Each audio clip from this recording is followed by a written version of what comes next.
Eu já tô velho, né? Já tenho 30 anos de grandes organizações. Eu tenho 58 anos. 2 filhos, marido da Débora. Que, aliás, vocês vão conhecer ela hoje. Eu fui CEO de algumas empresas. Atualmente faço mentoria para outros CEOs. Tem 7 CEOs que eu acompanho. Faço conselhos. Escrevo para o UOL. Tenho um livro, que é esse daqui. Seja o líder que você gostaria de ter como chefe. Que é um best-seller. Foi o mais vendido por várias semanas pela editora Gente. Lancei em julho do ano passado. E sou sócio de algumas empresas também. Quem me conhece, conheceu especialmente no período que eu fiquei no McDonald's, que foi a empresa mais longeva. Eu passei 11 anos lá. E naquela oportunidade, a gente fez o McDonald's virar Mac, tá? Então a história que a gente vai contar para vocês hoje é de uma transformação cultural que passa por esses elementos que eu chamo da liderança tridimensional, onde a gente primeiro define uma estratégia, mas depois você tem que liderar a execução dessa estratégia. E eu diria que é muito mais importante do que definir a estratégia. Aliás, eu tive um bom professor que disse, Ram Charan, que 2/3 das empresas vão falhar não porque tem uma estratégia ruim, mas porque os seus líderes não foram capazes de explicar corretamente o que, o como e de criar um porquê. Faz sentido para vocês? Todo mundo aqui é de recursos humanos? Quem é de recursos humanos, levanta a mão. Todos. Que bom. A área de RH sempre foi para mim a minha principal aliada, porque eu sempre trabalhei em empresas de prestação de serviço, e onde a gente tinha um montão de gente do lado de dentro do balcão, no caso do McDonald's, 60 mil colaboradores, cuidando e servindo um montão de gente do lado de fora do balcão. No caso do McDonald's, 2 milhões de clientes por dia. Vou repetir. 2 milhões de clientes por dia somente no Brasil, passando pelas lojas. Então, se você observar, é muito menos um negócio da McFritas ou do Big Mac, e é muito mais um negócio de gente, onde a área de RH, ela toma, para mim, um papel estratégico de muita importância. Eu fiquei 11 anos no McDonald's e em algum momento me convidaram para ser o presidente do McDonald's. Mas a foto que vocês estão vendo não corresponde ao McDonald's que eu assumi. Quando eu assumi o McDonald's, as lojas pareciam mais com essa daí. Tenta puxar na sua memória esse McDonald's. Alguns de vocês são muito jovens, mas acho que dá para lembrar. Esse telhadinho chinês, aquelas mesas de granito e aquelas cadeiras fixas, tá? Esse é o McDonald's que eu assumi. E além disso, além de ter ativos que já tinham mais de 40 anos e a gente estava sendo atacado por todas as outras marcas, Burger King, né, especialmente naquele momento, ganhando jovens, os madeiros, os hambúrgueres gourmets, os food trucks, esse foi o momento que eu assumi. Aliás, eu ouvi dos meus franqueados, que são até hoje grandes amigos meus, a seguinte expressão: nós vivemos o pior momento da nossa história. O que é que você vai fazer? E por que era o pior momento da nossa história? Porque há 5 anos consecutivos, e eu era responsável por isso também, porque eu era vice-presidente de operações, eu fiquei, metade do Brasil era meu. Só com operação, mas era minha responsabilidade. A gente vinha perdendo market share há 4 anos consecutivos. E se você perde market share por anos consecutivos, o final dessa história não vai ser muito bom, você vai desaparecer. Além disso, os clientes não estavam nada felizes conosco. E mais do que isso, os resultados financeiros eram muito ruins, de perda consecutiva de EBITDA ou de qualquer forma que você meça lucro. E que implicava que a gente tivesse uma ação cotada na Bolsa de Nova York que valia menos de $2. Então eu peguei esse pior momento, a empresa estava no seu pior momento, e todos olhavam para mim e falavam, o que é que você vai fazer? Né?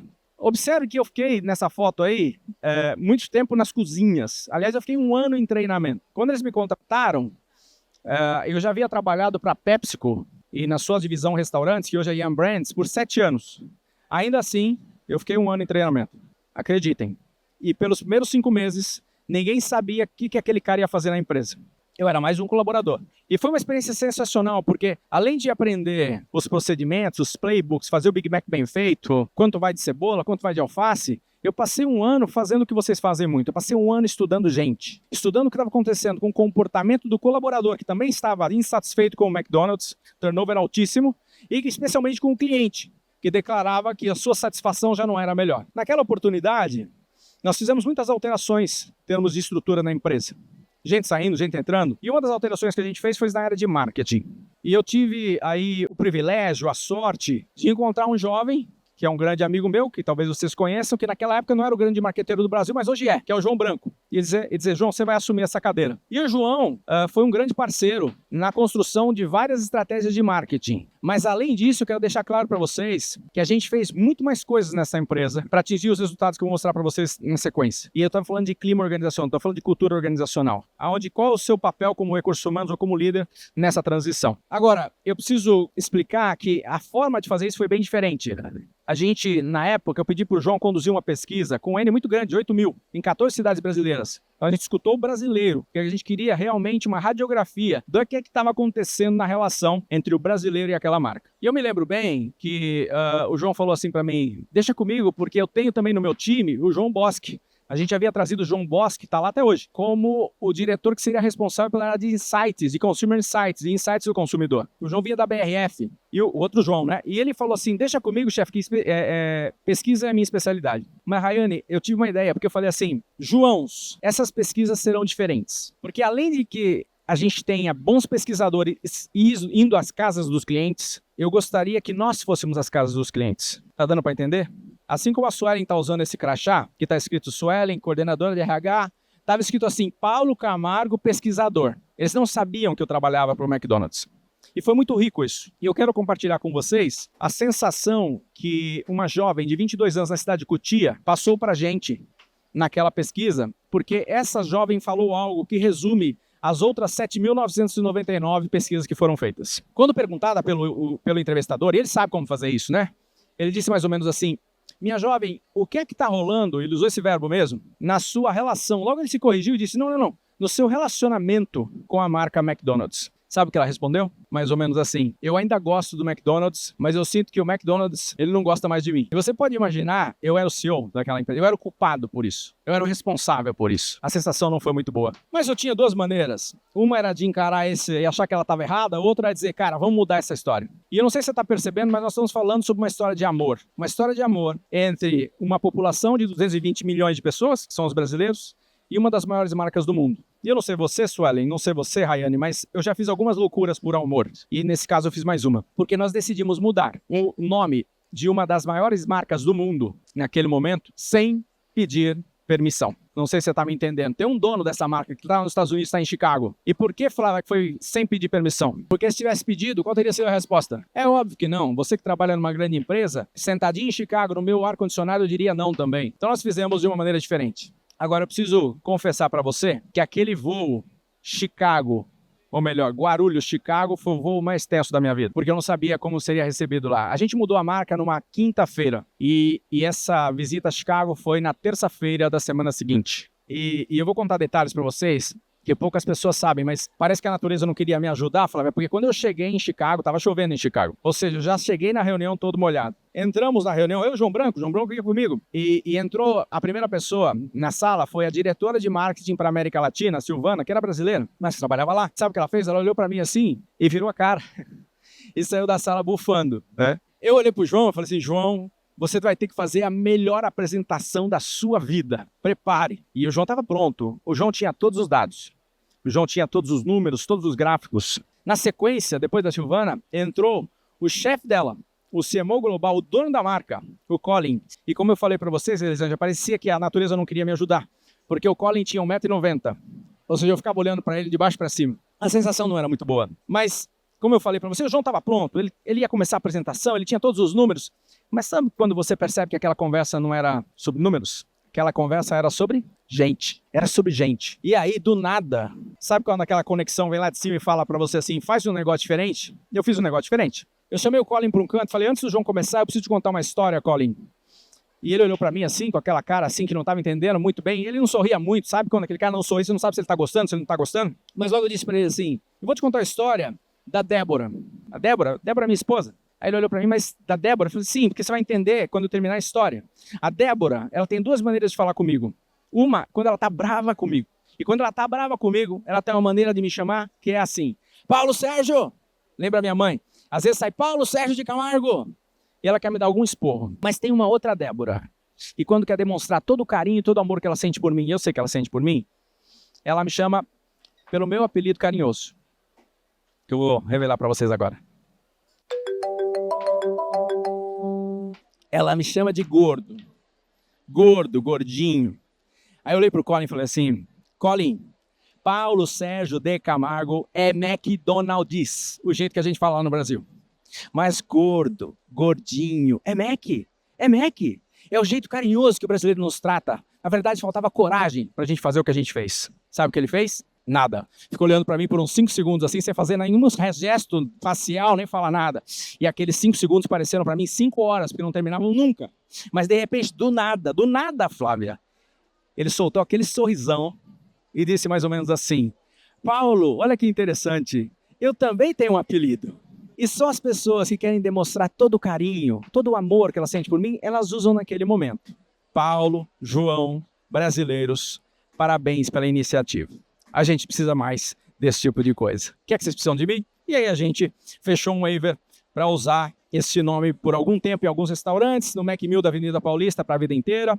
E o que aconteceu depois é que nós entendemos que nós temos que ser ousados. O seu time espera de você ousadia. O seu cliente espera de você ousadia, mas com responsabilidade. Nós tínhamos um plano, mais do que uma mudança de marca, eu quero explicar para vocês que para mudar aquele jogo, nós tínhamos que ter uma nova estratégia, que era pautada em 3 pilares, como vocês veem na tela, que tinha um nome diferente, Mac Evolution, uma marca que evolucionaria ao longo do tempo, que passava pela mudança do uniforme, que passava por servir arroz e feijão para os colaboradores, que passava por ter uma nova forma de liderar os jovens, que naquele momento existia muito comando e controle. Nós fomos mudando tudo isso. Mas como vocês podem ver, independente dos pilares, a base daquela estratégia eram as pessoas.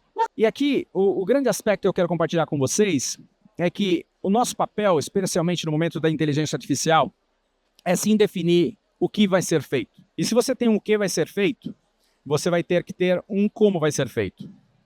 A gente está definindo, então, um processo. Mas se você não é uma empresa de robôs, você precisa de alguém que vai fazer aquilo, aquele quem, ele precisa de um porquê. E o papel da liderança, especialmente nesse momento, é definir o que, menos o como. Porque o como você tem que dar liberdade para as pessoas fazerem nesse momento atual, especialmente com inteligência artificial. E definir um propósito, um significado, algo maior. Por que nós estamos fazendo o que nós estamos fazendo? E é onde eu quero chegar com vocês. A gente está definindo uma estratégia. E se você define uma estratégia, eu recomendo que você seja muito disciplinado no estabelecimento do mapa estratégico que você vai seguir. E esse foi o mapa que eu segui naquela época com a ajuda daquelas consultorias que custam mais de $1 milhão para eles saírem do sofá. Foram 16 semanas que eu dediquei para isso, onde você percebe que você tem desde as crenças, depois você vai fazer uma pesquisa qualitativa, depois você vai para a pesquisa quantitativa e para o final você definir o que é que você vai fazer. Mas é óbvio que nesses minutos aqui eu não vou ser capaz de passar todos esses elementos para vocês, mas tem um que eu posso passar para vocês. Quando você escolhe o que você vai fazer, você deve renunciar ao que você não vai fazer. E volto de novo na inteligência artificial. Hoje, todo mundo pode fazer tudo muito mais rápido. Então, um dos papéis da liderança é definir aquilo que não pode ser feito. O controle está muito menos no como vai fazer, mas no que você não deve fazer. Não sei se vocês estão me entendendo. Nesse momento, a liderança tem que definir o que, se preocupar menos com o como, mas especialmente o que não pode ser feito, o que vai contra os nossos valores. E nesse caso aqui, nós definimos as 5 prioridades que nós estaríamos trabalhando nos próximos anos. E 3 anos depois, as filas voltaram. E os resultados melhoraram. Essa loja, por exemplo, nós ficamos 16 semanas com filas de 24 horas. Essa que fica na Avenida Paulista. Alguém aqui não é de São Paulo? Levanta a mão aí.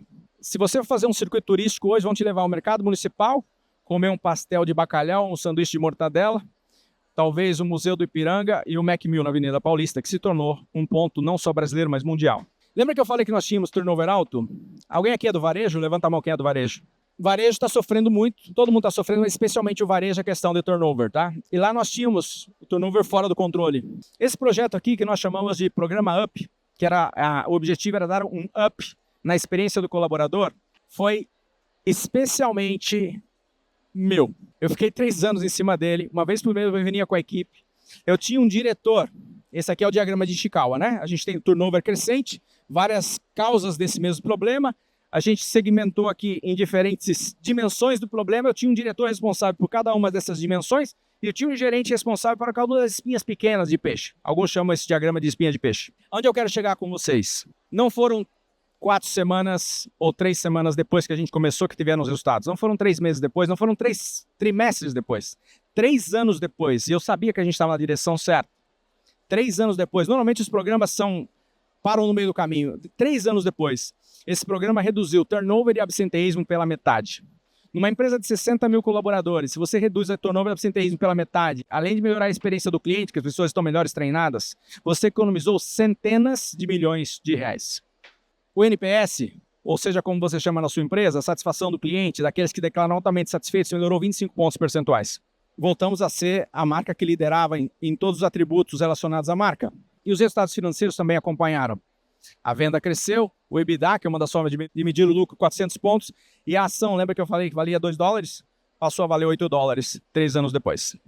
Mas isso só aconteceu porque realmente nós estávamos focados nas pessoas daquela organização. Tá vendo essa pergunta aí? Tenta responder mentalmente, tá? Qual é o principal papel do líder? Para mim, é desenvolver novas lideranças. Porque quando eu faço isso com a Suelen, com a Rayane e com a Agatha, se eu a faço somente como colaboradores, já é algum trabalho. Mas se eu desenvolvo o potencial delas como líderes, elas vão fazer a mesma coisa com mais 3 pessoas, cada uma delas. Ou seja, é ciência, é matemática, porque ao invés de progressão aritmética, eu estou usando progressão geométrica. E se tem algo que você quer, eu tenho certeza disso, é ser desenvolvido como líder. Então a prioridade dos líderes é desenvolver novos líderes. Lembra do João que eu falei para vocês? Vocês vão ver um vídeo de 2 minutos que ele conta um caos nosso lá na empresa. E o João é um dos talentos, uma das pessoas que eu ajudei a encontrar o seu máximo potencial. Eu garanto que vai valer cada palavra do João. Fica com ele aí. Se o som não entrar, me avisa, tá? Eu tive a sorte de ter um chefe que também concordava com tudo isso que eu estou falando aqui para vocês. O nome dele era Paulo Camargo. Ele foi o presidente do McDonald's a maior parte do tempo que eu estava lá. O Paulo era um ex-militar, exigente, disciplinado. Tava o tempo todo aqui me pedindo coisa. Tava o tempo todo em cima. Tinha um peso de liderar uma organização que tinha metas. Uma empresa grande, cheia de desafios. Mas ao mesmo tempo que ele era um cara muito bem sucedido em fazer isso, ele era uma pessoa capaz de fazer coisas que eu vi pouquíssimas pessoas fazerem no mundo corporativo. Por exemplo, uma vez eu estava andando com o Paulo no corredor. E ele estava atrasado para uma reunião junto comigo. E ele já ia andando rápido, esse militar anda rápido. E ele dava assim, João, vamos para a reunião, nós precisamos melhorar a venda, precisamos melhorar o lucro, precisamos melhorar a rentabilidade, nós precisamos melhorar, olha o que nós estamos fazendo. E no meio do caminho ele parava e falava, espera só um pouquinho, João. Ele vinha aqui no corredor, via um rapaz, olhava para ele e falava assim, Maurício, eu vim aqui só para te dizer, eu estou muito orgulhoso do seu trabalho, você foi muito bem hoje, parabéns, você vai longe. Quem era o Maurício? O Maurício era um rapaz que começou a trabalhar no Mac no seu primeiro emprego. Ele começou lá numa comunidade simples, viu no Mac uma oportunidade de talvez começar no emprego e começou lá, fritando batatinha, limpando mesa, atendendo o cliente. Um dia falaram para ele que ele podia trabalhar lá no escritório central do McDonald's e o sonho dele era trabalhar no RH. E ele se empenhou, participou dos processos de seleção, demorou um pouquinho, mas finalmente conseguiu ser aprovado. Chegou lá no escritório do Mac, todo mundo vestido mais chique, falando umas palavrinhas em inglês. Quando chegou lá, provavelmente ele estava morrendo de medo. Mas ele foi bem na sua primeira reunião, o presidente da empresa parou ele no meio do corredor, olhou bem nos olhos dele e falou isso. Esse foi aquele momento que o Maurício travou, engasgou, lembrou de tudo que aconteceu para ele chegar até lá, virou para o Paulo de volta e falou assim, Paulo, se meu pai ouvisse isso que você está me falando agora, ele não ia acreditar. Sabe o que o Paulo fez? Falou, então me dá seu celular, vamos fazer uma chamada de vídeo com seu pai agora. Pegou o celular, colocou aqui, ligou para o seu Afonso, pai do Maurício, o vídeo. Seu Afonso, tudo bem? Aqui é o Paulo, eu sou presidente do McDonald's. Quem tá aqui comigo? O Maurício, seu filhão. Seu Afonso, sabe por que eu tô te ligando? Só para te dizer, valeu a pena tudo que você fez pelo seu filho. Seu Afonso, nós estamos muito felizes com o Maurício. Esse menino vai longe, ele tem um baita de um potencial. Eu tô muito orgulhoso dele. Seu Afonso, muito obrigado pela educação que o senhor deu pro seu filho. Eles ligam o celular, ficam os 3 chorando ali, eu chorando aqui. Paulo volta para mim, sabe o que ele me fala? João, vamos pra reunião que nós estamos atrasados, nós temos um método pra bater, temos que melhorar a venda. Pode aplaudir que eu conto pro João que vocês aplaudiram, tá? E tem uma história que o João me contou uma semana depois desse acontecimento aí que eu vou contar para vocês agora. Ele disse mais ou menos assim, Paulo, depois daquela nossa experiência, eu fiquei pensando Eu trabalho com você há 9 anos, mas o meu pai, ou seja, o pai do João, havia falecido há 10 anos. Mas se eu pudesse, eu teria tantas coisas boas para falar do senhor João Sênior sobre o João Júnior, mas esse não dá mais tempo. Vocês vão esquecer dos 300% de valorização da Arcos Dourados e os colaboradores lá também, dos 400 pontos básicos de melhoria do EBITDA. Mas tem algo que eles não vão esquecer. A maneira como você faz as coisas acontecerem. O seu jeitinho de liderar. Porque os números passam, mas as pessoas, Rayane, não. Pessoal, era isso que a gente tinha para a primeira apresentação. Fiquem aí, se quiserem aplaudir, pode aplaudir.